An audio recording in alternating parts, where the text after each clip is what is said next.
ಇನ್ನೂ ಸ್ವಲ್ಪ ಸ್ಪೀಡಾಗಿ ಹೋಗು ನಾಣಿ. ಬೇಗ ಮಕ್ಕಳನ್ನ ನೋಡಬೇಕು ಅನ್ನೋ ನಿಮ್ಮ ಆತರ ನನ್ಗೆ ಅರ್ಥ ಆಯ್ತು ಸರ್. ಆದ್ರೆ ಅತಿ ವೇಗ ಅಪಾಯ ಸರ್. ನಿಧಾನವೇ ಪ್ರಧಾನ. ತಡವಾದ್ರೆ ಅಮೃತ ಕೂಡ ವಿಷ ಆಗತ್ತೆ ನಾಣಿ. ತುಂಬಾ ನಿಧಾನವಾಗಿ ಹೋಗೋದು ಒಳ್ಳೇದಲ್ಲ ನಾಣಿ. ಸ್ವಲ್ಪ ಫಾಸ್ಟ್ ಆಗಿ ಹೋದ್ರೆ ಅಪಾಯ ಏನೂ ಇಲ್ಲ ನಾಣಿ ಅವ್ರೆ. ಇಷ್ಟು ಜನ ಹೇಳ್ತಿರೋದಕ್ಕೆ ಇನ್ನು ಸ್ವಲ್ಪ ಸ್ಪೀಡಾಗಿ ಹೋಗ್ತೀನಿ. ಸ್ಪೀಡ್ ಅಂದ್ರೆ ಫಸ್ಟ್ ಗೇರ್ ಇಂದ ಸೆಕೆಂಡ್ ಗೇರಿಗೆ ಹಾಕೋದ ನಾಣಿ. ಥರ್ಡ್ ಗೇರ್ ಇಂದ ಫೋರ್ತ್ ಗೇರಿಗೆ ಹೋಗೋದು. ಕಮಾನ್, ಫಾಸ್ಟ್ ಆಗಿ ಹೋಗು.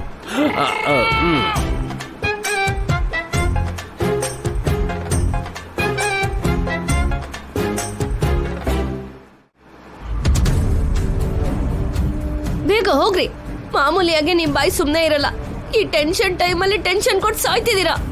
ದೇವಸ್ಥಾನಕ್ಕೆ ಹೋಗೋಣ ಅಂತ ಕಿತ್ತೋದ್ ದರಿದ್ರವಾದ ಕಚಡ ಐಡಿಯಾ ಕೊಟ್ಟಿದ್ದೀರಾ. ಅಬ್ಬಾ, ಹಾಗೆ ಬೈಬಿಡ್ವೆ. ಏನು ಜೈನ್ ಅಲ್ಲಿಂದ ಕರ್ಕೊಂಡು ಹೋಗೋಣ ಅಂದ್ಕೊಂಡೆ. ಪ್ಲಾನ್ ರಿವರ್ಸ್ ಆಯ್ತು. ನಾನೇನ್ ಮಾಡ್ಲಿ ಅದಕ್ಕೆ? ದೇವಸ್ಥಾನದ ಜೈ ಗಂಗಾ ನೋಡಿದ್ರೆ ನಮ್ ಬದುಕು ರಿವರ್ಸ್ ಆಗತ್ತೆ. ಅವಾಗ ನಿಜವಾಗ್ಲೂ ಮಾಡೋದಕ್ಕೆ ಏನೂ ಇರಲ್ಲ. ಅಬ್ಬಾ, ಟೆನ್ಷನ್ ಪಡಬೇಡ ಚಂದ್ರಿಕಾ. ಅವ್ರು ಎಷ್ಟು ಸಲ ಭೇಟಿ ಆಗ್ತಾರೆ ಅಂದ್ಕೊಂಡು ಭೇಟಿ ಆಗದೆ ಹೋಗಿದ್ದಾರೆ. ಎಷ್ಟು ಸಲ ಭೇಟಿ ಆಗದಿರೋ ಹಾಗೆ ನಾವು ಮಾಡಿದೀವಿ. ಕೊನೆಗೆ ನಾವು ಒಂದ್ ಮಾಡ್ಬೇಕು ಅಂದ್ಕೊಂಡ್ರು ಅವ್ರು ಒಂದಾಗ್ಲಿಲ್ಲ. ಅವರ ದರಿದ್ರ ಆಗಿದೆ. ಎಲ್ಲ ದಿನಾನೂ ದರಿದ್ರನೇ ಇರುತ್ತಾ? ಅದೃಷ್ಟ ಇರಲ್ವಾ? ಅವ್ರು ಭೇಟಿ ಆಗ್ಬೇಕು ಅಂತ ಎಷ್ಟೋ ಲಕ್ಷ ಜನ ಕೇಳ್ಕೊತಿದ್ದಾರೆ. ಆ ದಿನ ಈ ದಿನಾನೇ ಆಗ್ಬೋದು. ಈ ದಿನಾನೇ ಅವ್ರು ಭೇಟಿ ಆಗ್ಬಹುದು. ಇವತ್ತೇ ಭೇಟಿ ಆಗ್ತಾರಂತ ಹೇಗೆ ಹೇಳ್ತೀಯಮ್ಮ? ಅವ್ರು ಹೋಗ್ತಿರೋದು ದೇವಸ್ಥಾನಕ್ಕೆ.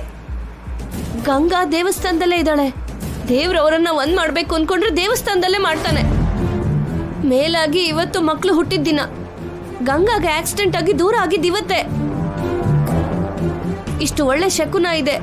ನೀನ್ ಮಾಡಿರೋ ಒಂದು ತಪ್ಪಿಂದ ಈ ಶಕುನ ಎಲ್ಲ ಸೇರ್ಕೊಂಡು ಜೈ ಗಂಗಾ ಒಂದ್ ಮಾಡ್ಬಿಡತ್ತೆ. ಅಯ್ಯೋ, ನನ್ನ ಭಯಪಡಿಸ್ಬೇಡ್ವೆ. ಸರಿ ಬಿಡು, ನಾನ್ ಮಾಡಿರೋ ತಪ್ಪನ ನಾನೇ ತಿದ್ಕೋತೀನಿ. ಅವರು ದೇವಸ್ಥಾನಕ್ಕೆ ಹೋಗ್ದಾಗೆ ತಡಿತೀನಿ. ಬಾ, ಹೇಗ್ ತಡಿತೀರಾ? ಆ ಕಡೆ ನೋಡು. ಆ ಕಾರ್ ಡ್ರೈವ್ ಮಾಡ್ತಿರೋದು ನಾಣಿ. ಅವನು 50 ಮೇಲೆ ಹೋಗ್ತಿಲ್ಲ.